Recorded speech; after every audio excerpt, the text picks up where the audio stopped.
नमस्कार मित्रांनो. आज हा व्लॉग बनायचं कारण फक्त एवढंच आहे की आज आहे ना आपल्या कांद्यावर आहे ना आंबवणीचं पाणी चालू आहे.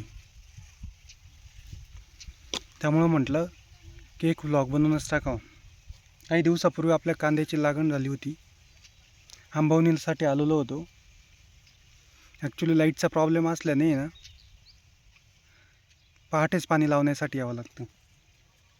सकाळी 10 वाजता लाईट जाती, त्यानंतर रात्री लाईट येते.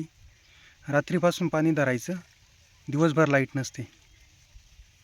काल कुठल्याही प्रकारची लाईट आलेली नव्हती. त्यामुळं कालचा जो पेंडिंग होता आपलं कालचं जे पाणी भरायचं राहिलं होतं ते आज आपण पूर्ण केलेलं आहे. ॲक्च्युली सकाळीच येऊन आहे ना पाणी भरायचं काम चालू आहे. त्यामुळं सहज वाटलं की एखादा व्लॉग तरी काढायलाच पाहिजे. ॲक्च्युली सकाळी 5 वाजता 4 वाजता 7 वाजता येऊन पाणी भरावं लागतं शेतकऱ्यांना. तर त्यांना थंडी नसेल वाजत का हो? थंडी फक्त शहरातल्या माणसांनाच वाजते का? जे अंगामध्ये ब्रँडेड जॅकेट घालून, अंगामध्ये ब्रँडेड स्वेटर घालून, ट्रॅकसूट घालून, अंगावर 4 ब्लँकेट घेऊन निवांत झोपतात, त्यांनाच थंडी वाजते का? शेतकऱ्याला काही थंडी वाजत नाही का? तसं पाहिलं मित्रांनो तर 4, 5, 6 वाजता एवढी कडाक्याची थंडी असते. त्या थंडीमध्ये येऊन पाणी भरणं एक मोठा टास्क आहे.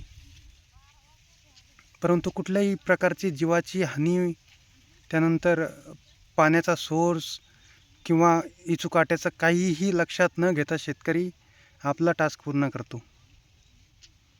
त्या बदल्यात फक्त त्याला काय पाहिजे असतं, 2 रुपये खर्च केलेला आहे तर 4 रुपये भेटले तर खूप झाले. किंवा लागवड केलेले 1000 रुपये खर्च होतो, त्या बदल्यात त्याला 2-2.5 हजार रुपये भेटणार असतात. त्यामुळे इतका आरडाओरडा तयार होतो. त्यामुळे थोडा तरी विचार आहे ना शेतकऱ्याचा करा. त्यालाही जगू द्या, तुम्ही जगा.